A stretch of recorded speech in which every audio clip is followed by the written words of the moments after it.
बड़े दिनों से लोगों की फरमाइश थी महाभारत की गीत की, तो एक महाभारत के सबसे बड़े बहादुर की गीत है। 4 लाइन भाव है। गा रहे हैं काशीनाथ यादव, सदस्य विधान परिषद उत्तर प्रदेश एवं उनके साथी।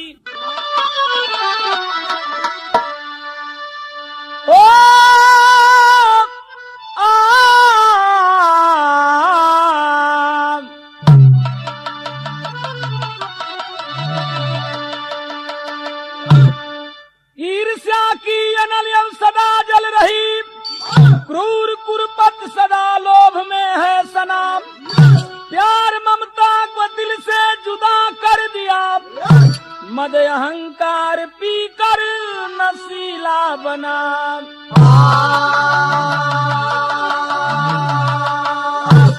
कि कृष्ण समझौता कर हर तरह हट गए, हट के आगे चबाते हैं लोहे का चना। जुर्म सीमा के बाहर लगी झांकने, अरे भाई भाई का जंग बेमिसाली बना।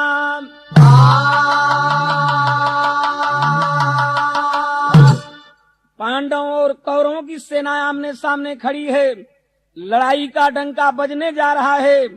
दोनों तरफ से वीर सज धज करके खड़े हैं। तर्ज गजल के बाद सुन लिया है सब मैंने, जो तुम्हें सुनाना है, जो तुम्हें सुनाना है, जो तुम्हें सुनाना है, जो तुम्हें सुनाना है। कि सुन लिया है सब मैंने, अरे जो तुम्हें सुनाना है। कि गैर से मोहब्बत है, गैर से मोहब्बत है, अरे दर्द का बहाना है, दर्द का बहाना है, दर्द का बहाना है, दर्द का बहाना है। लेकिन कवि का भाव है कि घूम गई मुनादी तो, अरे घूम गई मुनादी तो, अब वीर सब रवाने हैं, वीर सब रवाने हैं, वीर सब रवाने हैं, वीर सब रवाने हैं। अरे घूम गई मुनादी तो, अरे वीर सब रवाने हैं। परिजनों के खेमे में, अरे रणरंगी दीवाने हैं, रणरंगी दीवाने हैं, रणरंगी दीवाने हैं, रणरंगी दीवाने हैं। कवि ने लिखा है नई सर में शहर में बाजे पर बजेगा कि अरे होती रण की तैयारी, वीरों की गर्जना भारी। विध्वंसक ले ले आयुध, आए हैं निपुण शिकारी। सब एक से एक बड़े हैं, नहले पर दहला जारी। लोहे को लोहा काटे, कोई बनता काल करारी। पांडव दल में अब आके बोले हैं मदन मुरारी। सब महारथी बतलावे आकर के बारी बारी। कोई खत्म करा कितने दिन, अरे दिन में जंग जुझारी। क्षमता अपनी बतला कर खुद करे गर्जना भारी।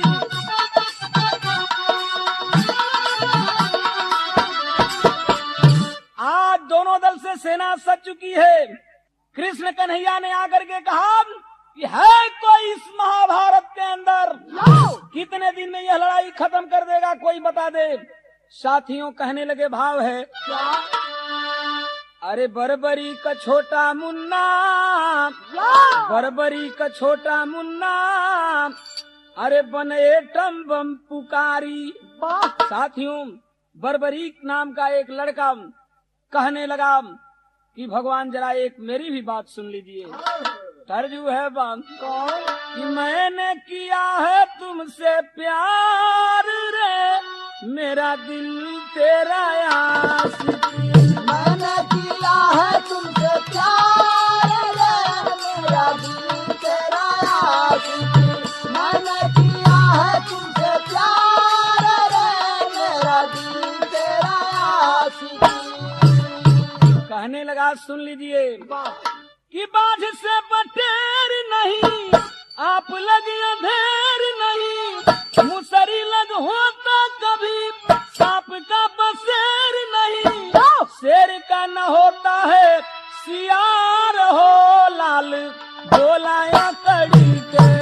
शेर का होता है सियार हो, लाल बोलाया कड़ी के। शेर का होता है सियार हो, लाल बोलाया कड़ी के। शेर का न होता है सियार हो, लाल बोलाया कड़ी के। शेर का होता है सियार हो, लाल बोलाया कड़ी के। शेर का होता है सियार हो, लाल बोलाया कड़ी के। जौहरी पहचान करे, हीरे का सम्मान करे, अंतर्यामी आप प्रभु जाने अनजान बने, हंस लग कौआ नहीं, बात बनौआ नहीं, शेर ये दिलेर का बुझदिली स्वभुआ नहीं। सबनम का सोला से नहीं प्यार रे, लाल बोलाया कड़ी के। सबनवा सोला से नहीं प्यार रे, लाल बोलाया कड़ी के। सबनवा सोला से नहीं प्यार रे, लाल बोलाया कड़ी के।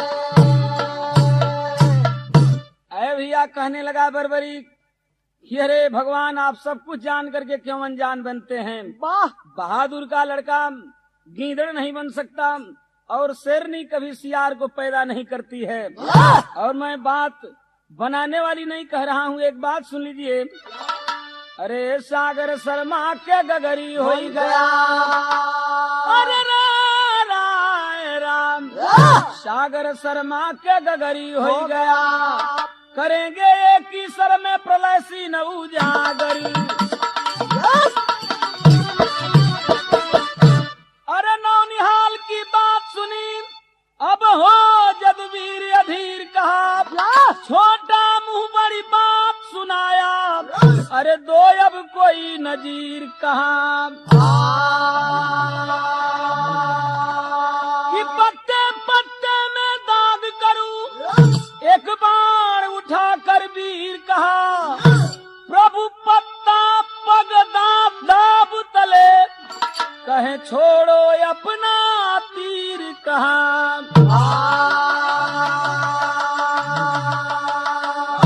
तर्ज वही बात कि गंगा किनारे मोरा गाँव हो, कि गंगा किनारे मोरा गाँव हो, घरे पहुँचा दे देवी मैया। गंगा किनारे मोरा गाँव हो, घर पहुँचा दे देवी मैया। गंगा किनारे मोरा गाँव हो, घर पहुँचा दे देवी मैया। यही धुन के पहले लोग गावत हलन, रिम झिम बरिसला पनिया, रिम झिम बरिसला पनिया, चला चली धान रोपे धनिया। मधुम बरसला पनिया, चला चली धान रोपे धनिया। मधुम बरसला पनिया, चला चली धान रोपे धनिया। कहीं कहीं लोग आवेलन, कचौड़ी गली सुन, अरे सुन कैला राजाऊ रे राजाऊ, सुन कैला राजाऊ, सुन कैला राजाऊ, कचौड़ी गली सुन कैला राजाऊ। मिर्जापुर के कैला गुलजार हो, मिर्जापुर के कैला गुलजार हो, कचौड़ी गली सुन कैला राजाऊ। मिर्जापुर के कैला गुलजार हो, कचौड़ी गली सुन कैला राजाऊ। मिर्जापुर के कैला गुलजार हो, कचौड़ी गली सुन कैला राजाऊ। अरे भैया, एक तरफ तो बर्बरी कहा कि मैं चाहूं तो एक ही दिन में ये लड़ाई समाप्त कर सकता हूँ। कहेगी कोई नजीर दे दो। उसने कहा कि एक बाण छोड़ता हूँ और इस सृष्टि के जितने पेड़ पौधे होंगे एक ही बाण सबको छेदता हुआ चला जाएगा। कहलन कृष्ण जी की कैसे छेदी? एक पत्ता अपने पैर की तले दाब दिलन, कहलन जरा मारो बाण। भाव बा कवि के कि कैलस बर्बरीक तब कमाल हो, अरे कैलस बर्बरीक तब कमाल हो जा वाल हरि माथे पर आई। कैलस बर्बरीक तब कमाल हो जा वाल हरि माथे पर आई। कैलस बर्बरीक तब कमाल हो जा वाल हरि माथे पर आई। पत्ते पत्ते पर अब लगली लकीर हो, पर्वतल देख लेंगे पतिया गंभीर हो जवाल हरि माथे पर आई। अरे तनवा में उठेला भूचाल हो, तनवा में उठेला भूचाल हो जवाल हरि माथे पर आई। तनवा में उठेला भूचाल हो जा वाल हरि माथे पर आई। तनवा में उठेला भूचाल हो जा वाल हरि माथे पर आई। पत्ते पत्ते पर अब लगली लकीर हो, पैरवा तल देख बोला पतिया गंभीर हो बाल हरि माथे पर आई। तनवा में उठेला भूचाल हो, तनवा में उठेला भूचाल हो बाल हरि माथे पर आई। तनवा में उठेला भूचाल हो वाल हरि माथे पर आई। तनवा में उठेला भूचाल हो वाल हरि माथे पर आई। जितना पेड़ पौधे थे कहीं बाण में सबको छेद डाला और जब नीचे देखते हैं प्रभु कन्हैया जी तो वह पत्ता भी वह बाण छेद करके चला गया है। समझ लिए कि यह तो 18 दिन नहीं युद्ध चलने देगा अगर लड़ाई के मैदान में आ जाएगा। भाव है कवि का तरजू है बाकी हमारे बलमुआ के चोरी गोरी मांगे घुना घुनावा। हमरे बलमुआ के चोरी गोरी मांगे घुना घुनावा। हमरे बलमुआ के चोरी गोरी मांगे घुना घुनावा। यही के बनारस में औरत गावेली घरे धैले आई, घरे धैले आई, गगरिया घरे धैले आई। खड़े रहो मुरली वाले गगरिया घरे धैले आई। खड़े रहो मुरली वाले गगरिया घरे धैले आई। खड़े रहो मुरली वाले गगरिया घरे धैले आई। खड़ गोरी गंगा ही लोरे झुलनिया ले गई मछरिया। गोरी गंगा ही लोरे झुलनिया ले गई मछरिया। गोरी गंगा ही लोरे झुलनिया ले गई मछरिया। कलकत्ता निकल गए, कलकत्ता निकल गए, बलम कलकत्ता निकल गए। अब लागल झूलनिया झूलनिया, लागल झूलनिया के धाका बलम कलकत्ता निकल गए। लागल झुलनिया के धाका बलम कलकत्ता निकल गए। लागल झुलनिया के धाका बलम कलकत्ता निकल गए। आज सोचे लगलन कृष्ण जी की अगर लड़ाई के मैदान में गया लीला खत्म हो ही जाता, जिया में मोरई है बुझाता। लीला खत्म हो जाता, जिया में मोरई है बुझाता। लीला खत्म हो जाता, जिया में मोरई है बुझाता। छल कैले भारी वहाँ मुरली वाला, मांगिला मंगनिया तोहे जो सोहाला, जिया में मोरई है बुझाता। कमी क्यों न मोरला खाता। अरे कमी कवन मोर न लखाता, जिया में मोराई है बुझाता। कमी कौन मोर ना लखाता, जिया में मोरई है बुझाता। कमी कौन मोर ना लखाता, जिया में मोरई है बुझाता। अरे छल कैला भारी वहाँ मुरली वाला, मांगला मंगनिया तो है जो सोहाला, जिया में मोराई है बुझाता। अरे कमी कौन मोर न लखाता, अब कमी कौन मोर न लखाता, जिया में मोराई है बुझाता। कमी कौन मोर ना लखाता, जिया में मोरई है बुझाता। कमी कौन मोर ना लखाता, जिया में मोरई है बुझाता। अरे भैया, कृष्ण ने कहा कि एक वचन हमको दे दो, जो मांगूंगा दोगे। कहले अरे भाग्य विधाता, दुनिया के विधाता, देश के तू दे लो, हमसे का ले बम। कहलन नहीं जरूरत बम, तो का मंगले हुए, कैसे कैसे। अरे कभी कभी तो मन करता है कि इन लोगों को न भगवान कहा जाए, कैसा वरदान मांग रहे हैं। तर्ज वही बम कौन कि अरे बैठल रहे पान की दुकानी रे बाबनावा। बैठल रहे पान की दुकान रे बाबनावा। बैठल रहे पान की दुकान रे बाबनावा। अरे बरबरी की बात सुनी आघात हरिया में लागल, बरवा के दाता मांगे बंदा से मांगनवा। बरवा के दाता मांगे बंदा से मांगनवा। बरवा के दाता मांगे बंदा से मांगनवा। अरे देई दो सहर से आज मंगनी में सिरावा हो, हिरवा कटो तत्क बोलेला बचनवा। हिरावा घाटो चटक बोलेला बचनवा। हिरावा घाटो चटक बोलेला बचनवा। साथियों, आज कहने लगे कृष्ण कि अपनी गर्दन हमको दे दो, मैं तेरी गर्दन काटूंगा।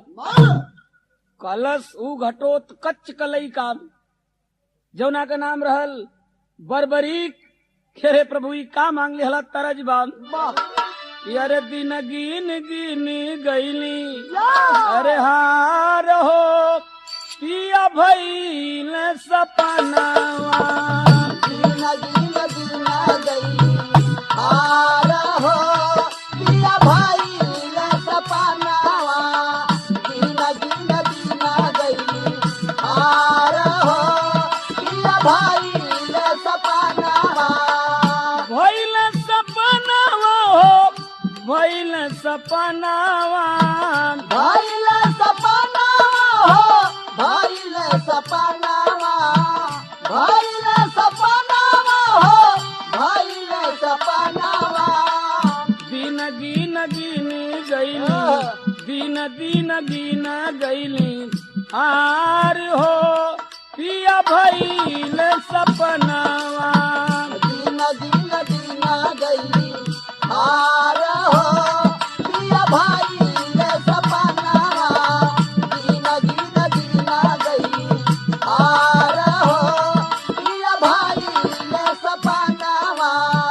लेकिन आज सोच रहा है, करी दिहल माधव जी, करी दिहल माधव जी, बेकार हो पूरा भइले ना सपनावा। कोई दिहल माधव जी बेकार हो पूरा भइले ना सपनावा। कोई दिहल माधव जी बेकार हो पूरा भइले ना सपनावा। भइले ना सपनावा पूरा, भइले ना सपनावा। भइले ना सपनावा पूरा भइले ना सपनावा। भइले ना सपनावा पूरा भइले ना सपनावा। करी दिहल माधव जी ओ, करी दिहल माधव जी बेकार हो पूरा भइले ना सपनावा। गौरी दिहल माधव जी के मारा हो पूरा भइले न सपनावा। गौरी दिहल माधव जी के मारा हो पूरा भइले न सपनावा। देखे बद जंग धुआं धार हो भइले पूरा ना सपनावा। देखे बाद जंगा धुआं धार हो पूरा भइले न सपनावा।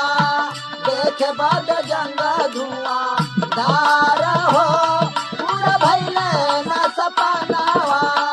मुड़िया के रखिया श्याम ऊंचा सथनावा। मुड़िया कर रखिया श्याम ऊंचा सथनावा।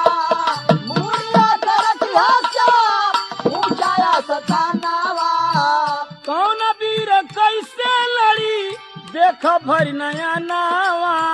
कौन वीर कैसे लड़ी देख भनया नावा। कौन वीर कैसे लड़ी देख भनया नावा।